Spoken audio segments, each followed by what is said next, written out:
To be honest, I used to think that this whole sugar daddy thing only happens in movies. No lie, gave me 5K, which I collected.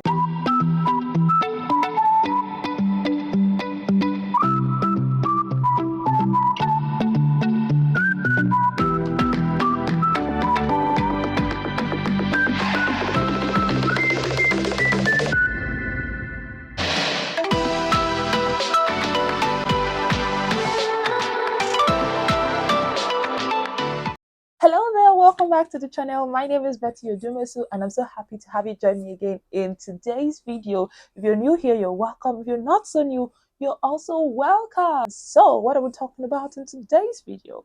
In today's video, we're talking about the sugar daddy experience. We're going to be talking about sugar daddy experience. Now, a couple of weeks ago, it trended online that a 22-year-old girl rejected marriage proposal from a 52-year-old sugar daddy. And now this sparked a lot of reactions as expected. So many people supporting her, saying, "Oh, if she hadn't come out to say it, so many people wouldn't have known." Some other people saying they slammed her, of course, saying, "Oh, she has been deceiving people." Well, there's just a lot to that story. And today, I'm not here to judge anybody, but I'm here to just shed light on the topic itself. The concept of this sugar daddy thing, dating people older, people old enough to be your father, and the effect that it actually has on the society. And yes, I'm going to talk about my own experience. Not like I've had a sugar daddy before, but there are a couple of times that I have had the opportunity. Yes, I would say, is it even an opportunity? No, I've gotten offers to be a sugar baby to quite a number of older people. And it just made me realize, to be honest, I used to think that this whole sugar daddy thing only happens in movies. Like it's not real. I used to think that it's only in movies that it happens, but it happens in real life. And the Zainab gist is actually a confirmation, a testament, an attestation to that yes, it happens. And so many people, you know, live this kind of life and be they be under the disguise of, oh, they're running a business, or their parents are wealthy, whichever way. And so let's start from the concept of this thing. Like I said before, it's about older people, younger girls dating older men. Vice versa, it happens for males also. We have sugar mummies who cater to the needs of their sugar babies, sugar boys, and then in return, these males or females have to, you have to make up for it sexually. Yes, that's just what sugar daddy, sugar mommy thing is all about. Yes, you offer them sexual favors in exchange for monetary gifts. Most times, sometimes vacations, other times, material things, which is what it's all about most times. So now, for me, the fact that I used to think that was not real made it quite, unbelievable for me when I got the offer. So why are you looking at me like that? So the first time I got the offer to be a sugar baby, it didn't sound like that. He didn't outrightly, this man did not outrightly come out to say, "Oh, I want you to be my sugar baby." He used a lot of signs and parables to say it, for anonymity. We are going to call this man Mr. Derek. Let's call him Mr. Derek.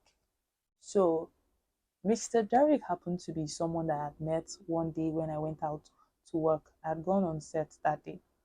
And so while waiting at the lobby, I was waiting for my producer and the rest of the team. Yes, I was waiting for them to join me at the hotel where we were to use for the shoot that day. And so while waiting, I saw this man walk past. I was like, I think I know this person. I think I know this person. I wasn't so sure. So I didn't try to recall that, oh, I think I know this man. I know this man. And then it clicked in my head that, oh, this man had been in the barrack where I stay. If you've watched my videos, you know I once shared a video that, oh, I stay my life as the daughter of a military man. So I just remember that, oh, this man used to be in my barrack. I knew this man. And then I walked up to him. I was like, oh, I know you. He said, ah, yes. We exchanged pleasantries. And because I was supposed to be at work at this time, my team members were already coming. And so I couldn't really stay so much to talk to him. And then we exchanged contacts. So when I was done there, I called him that, oh, this is your number, like I'm done at the set. So I'm so happy to, reconnect with you, sir. It's been years we've not seen. And I just wanted to ask that, oh, was this still around? He said no, it wasn't around, but I should stay back and be comfortable. As per say, ah, you just meet so and you're like a daughter to me. I sure cannot say you should go just like that. And me too, I was happy. I was like, ah, thank God, though. Father, feed go. And so before I left the hotel, I just went to the restaurant. I got food to eat. I got jollof rice and chicken that day. Yes, jollof rice and chicken and plantain. Then I ate. I had a good time. Without him, it wasn't there. So the following day, he called. It was like, oh, he was sorry that we couldn't, we didn't have time to talk the last night, so we could hang up again before it flies out of the state. I said, okay. So I went there the next day. And when I got there, we got talking, trying to life updates. What are you doing now? I was so happy to even tell him that, oh, in fact, work was what brought me to this place that you met me. Oh, I'm into the media now. I do radio presenting, TV presenting. Like I just sold myself to him, expecting that at least I know that you have big connects now. You can always help me. I can always be available to host your event and all of that. That was the main intention. So while we're talking, that was how this man started going to the direction of, hey, ah, in fact, he can be flying me, he has gotten to that point in life now where he just wants to relax, he wants to, enjoy. He has worked so much in life, and now he just wants to relax, enjoy, and that is at that point where he just wants to relax, enjoy, and it will not be bad for him to have a small lead in his words. That was what he said. He said, have a small lead that will be, taking care of him. And this is someone that has a family.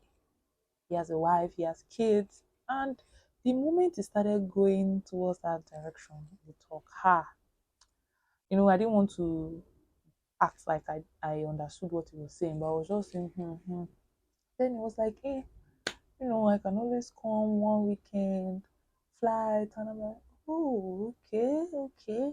This one is already telling me what what he sees me doing for him. Not even all the things I was saying about I can host event, I can do this.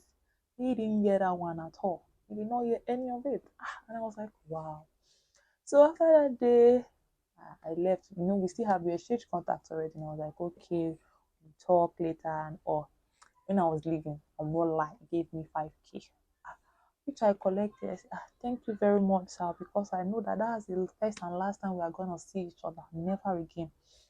In fact, that very moment, I was just playing this scenario in my head. I'm like, okay, this man has out he has even though he did not say it outrightly that, oh, I want you to, you know, come and be doing this for me. He already gave the signs and he subtly said it like subtly. Is that a word? Subtly. Subtly. Hey Jesus. Like he gave the signs already. I don't know if I'm correct. I will check if that word is correct. I don't know why it's sounding weird in my ear. But he's already giving me, a message that or passing a message across that this is what I want you to do. If you're available, just text me. And after that day, when I left, felt like he already gave me a proposal. The whole conversation was like a proposal to the fact that, oh, if you're interested, if you be my small lead, that would be, helping me massage from. And I didn't even mention the part where it was the body language. At the point, it began to like, some kind of touch that you want to be a father daughter not supposed to be a father wasn't supposed am I saying a father is not supposed to be giving a daughter this type of caressing. I'm like, hmm. So I called one of my cousins. That was one of the worst mistakes I made. My cousin is super crazy. I called my cousin to tell him that, oh, see what's happening, Oh, my cousin, imagine telling me, you collect money for flight from him. Can you imagine bad advice? Oh my God, if you are watching this, my Mofurukobo, Mofurukobo, Elajiri, I will not mention your name. He was like, okay, that let me collect the flight money from him now. Like, I should charge him like before I can see sugar daddy that I want to give you 50K when you have not started doing anything to be hard. So let me just charge him 50K or 80K for flight. And then after I collect the money, I will just delete his number. I will block him. I will not have anything to do with him. I say, eh? No, I can't do that one. No, I have reputation. I have integrity to to protect. I can't do that. And you will not believe that after that day, when because we later got talking and I'm like, no, me, I'm not cut out for this. I'm not cut out for this at all. This man stopped responding to my messages. Stopped responding to my messages compared to like the previous day that we just met. When I got home, I was like, oh, I've gotten home. Thank you for the food. Thank you for the treat. I really appreciate the way it was, the responses was very fast. The way it was responding was fast. The way you message somebody and then the response is coming in almost immediately.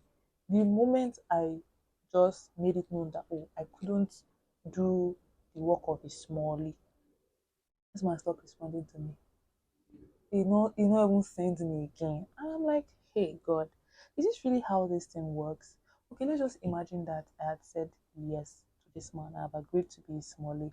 And then all of a sudden, definitely, if you begin to do Smalley work, they will start paying you now, Abby. So I just imagine that, okay, I agreed to start doing this, and this man begins to send me money. I'm taking flights almost every weekend because obviously he only came to the state I was in for work. He didn't come there because he stays there. And so that means if we want to meet, I would have to be going to meet him most of the times because he cannot be the one to be doing the coming. It's dangerous and risky for him, as far as they could put eye for him. And so we would have to be changing locations and so I'm just thinking, I begin to do the work of Smalley and I'm earning money, I'm catching flights, and then I begin to hide under the guise of, oh, I'm doing media work. It's my media work. My media work is booming, they're paying me at events. And then low key, there are some people that begin to look at me and be like, hey, God, oh, see this girl, she's making it, young and getting it, just like the award they gave to that Zainab girl. Not knowing that she has somebody that is bankrolling her lifestyle. That would have been the same thing for me. There's someone bankrolling, but yet I'll be hiding under the guise of independent young woman. She's making it, she's doing this, she's doing that. So, what's the long and short of this story? I'm not here to say that, oh, any young person that is doing well for themselves, a lady or a guy, they are doing, maybe they have a sugar daddy or a sugar mommy. Not everyone.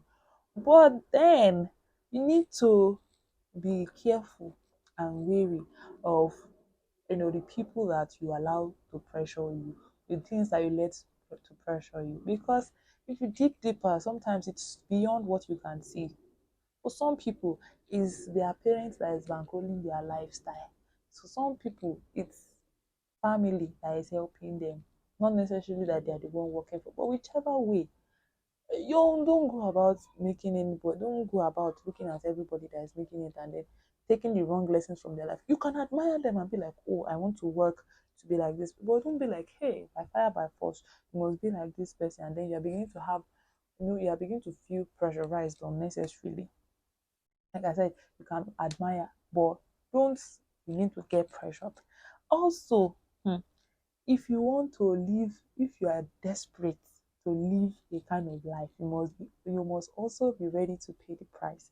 Because let's just assume or imagine that I was very desperate to like start living large earlier than I should be. And then I don't want to do the work of small. Does it make sense? So you must be able to weigh the options, weigh your count the cost. Because I counted the cost and I realized that, see, I can't do this thing. Fine, if I decide to go into this lifestyle, definitely I will be cashing out.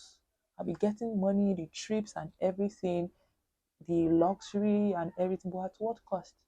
At the cost of my mental health, at the cost of my education, at the cost of my spiritual life, because there's nobody that is a spiritually grounded person that would tell me that being involved in this, should we call it sugar daddyism?